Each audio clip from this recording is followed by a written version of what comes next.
Bonjour à toutes et tous. J'ai souhaité avec cette vidéo vous faire part de mon bilan d'activité pour l'année 2020, mon bilan d'activité en tant qu'ambassadeur à l'environnement. Alors ambassadeur à l'environnement, qu'est-ce que c'est? Pour beaucoup, c'est encore quelque chose qui est assez peu connu. C'est dans le titre même, l'explication est assez claire. Je suis un ambassadeur de France, donc au même titre qu'un ambassadeur de France à l'étranger, je représente la France. Non pas auprès d'une autorité étrangère, mais auprès d'instances internationales, notamment onusiennes, sur les enjeux d'environnement. Voilà, ambassadeur à l'environnement, c'est bien cette fonction qui est une fonction diplomatique et thématique.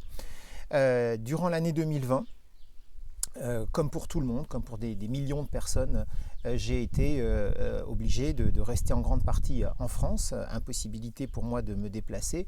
Et donc j'ai mené beaucoup d'activités, beaucoup de choses ici depuis la France. Ça n'a pas du tout été en réalité une pause dans les négociations. Nous avons continué les négociations internationales, notamment sur une convention majeure qui devrait se conclure à la fin de cette année 2021. Les choses ont été reportées de 2020 en 2021. C'est la convention biodiversité. La convention biodiversité, c'est une des 3 grandes conventions internationales qui avaient été lancées lors du grand sommet de la Terre de 1992. La plus connue, c'est la convention climat. Les accords de Paris de 2015 ont beaucoup fait parler d'eux. La convention biodiversité est une convention très importante également. Elle, comme son nom l'indique, elle est chargée de faire en sorte que la communauté internationale réduise les atteintes à la biodiversité. Les constats sont malheureusement dramatiques. L'équivalent du GIEC, donc les scientifiques du climat, l'équivalent du GIEC existe pour la biodiversité, ça s'appelle l'IPBES. En 2019, l'IPBES a rendu un rapport d'étape, un rapport d'état des lieux sur l'état de la biodiversité. Cette situation est dramatique. Quelques chiffres ont été donnés, parmi les plus alarmants, par exemple celui d'1 million d'espèces qui pourraient avoir disparu d'ici la fin du siècle si rien n'est fait. Or, il faut agir et il est encore temps d'agir.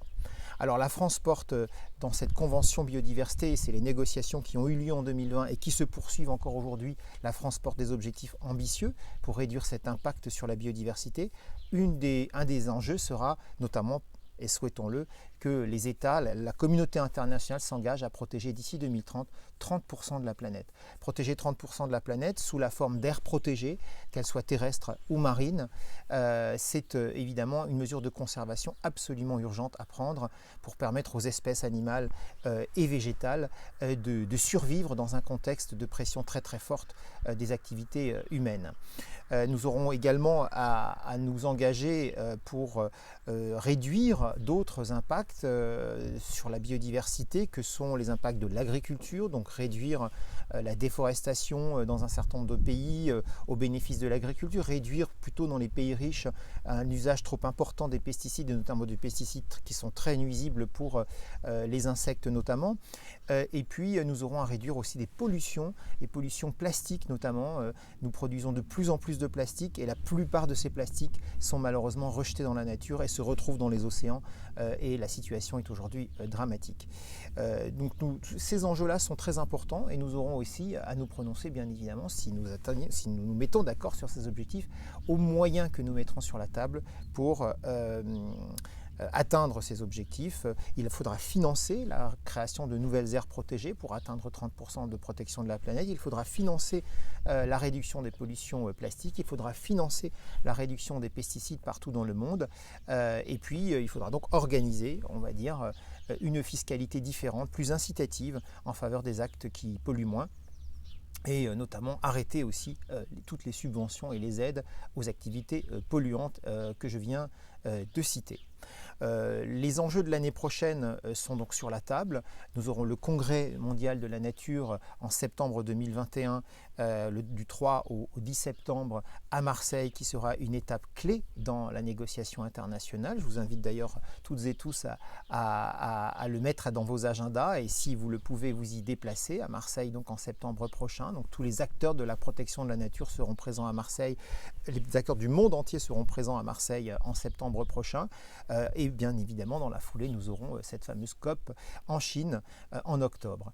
Ce qui est intéressant également dans l'année 2021, c'est que nous avons au jeu des évolutions du calendrier, nous aurons les 3 grandes conventions que j'ai citées tout à l'heure, la climat, la biodiversité et puis une autre qui est moins connue, celle sur la désertification, qui se réuniront exactement dans le même semestre de cette année, donc octobre pour biodiversité, novembre pour la convention climat qui se réunira à Glasgow, et puis nous aurons la convention désertification qui se réunira en décembre. Ces 3 grandes COP qui se réunissent en même temps a donné l'idée à la France, et le président de la République l'a évoqué lors de la dernière Assemblée générale des Nations Unies, d'organiser en amont de ces 3 COP, en septembre, souhaitons-le, un sommet des chefs d'État pour donner l'impulsion nécessaire à une protection accrue de la planète.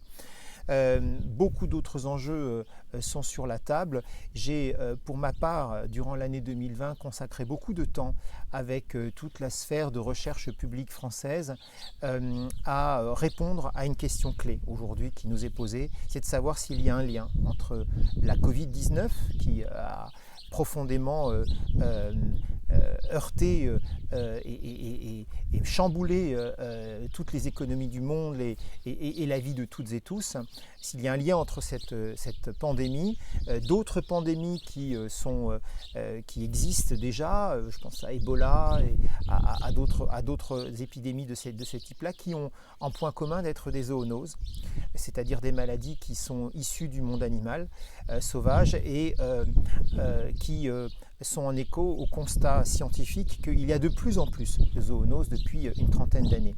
Donc y a-t-il un lien entre ces pandémies, l'augmentation de ces pandémies et les atteintes à la biodiversité? Nous avons, avec la Fondation pour la recherche sur la biodiversité au cours de l'année 2020, conduit un travail extrêmement utile et important de réponse à cette question, et les scientifiques répondent clairement à cette question. Il y a un lien entre l'émergence de ces pandémies, il peut y en avoir d'autres, et les atteintes à la biodiversité, la dégradation des habitats, l'augmentation des relations et des liens et des frictions entre les activités humaines et le monde sauvage. Tout ceci conduit à une plus grande perméabilité des virus et des pathogènes issus du monde sauvage, et qui va donc vers l'humanité, et qui donc peut avoir pour conséquence cette pandémie dans laquelle nous sommes aujourd'hui. Donc cette situation, elle nous invite à réduire la pression sur la biodiversité, à réduire la pression sur les habitats, et donc ça ne fait qu'augmenter l'argument en faveur d'une mobilisation pour protéger la biodiversité. Voilà, il y avait beaucoup d'arguments pour dire qu'il fallait protéger la biodiversité. La biodiversité rend énormément de services gratuits que nous n'évaluons que très mal encore aujourd'hui, que ce soit dans le domaine de l'eau, dans le domaine de l'alimentation, dans le domaine de l'adaptation climatique, du climat de manière générale. Et aujourd'hui, nous voyons que protéger la biodiversité, c'est aussi nécessaire pour notre santé à tous. Ce travail qui a été fait avec les scientifiques a été partagé au niveau mondial. L'IPBES, dont je parlais tout à l'heure, a rendu un rapport en octobre dernier qui aboutit aux mêmes conclusions. Il y a un lien entre l'émergence des pandémies et les atteintes à la biodiversité. Donc tout converge pour augmenter encore et encore notre mobilisation pour protéger la biodiversité. Voilà en quelques mots le résumé de l'action que j'ai menée et l'action que je vais continuer de mener dans le domaine de la diplomatie environnementale. Je vous remercie.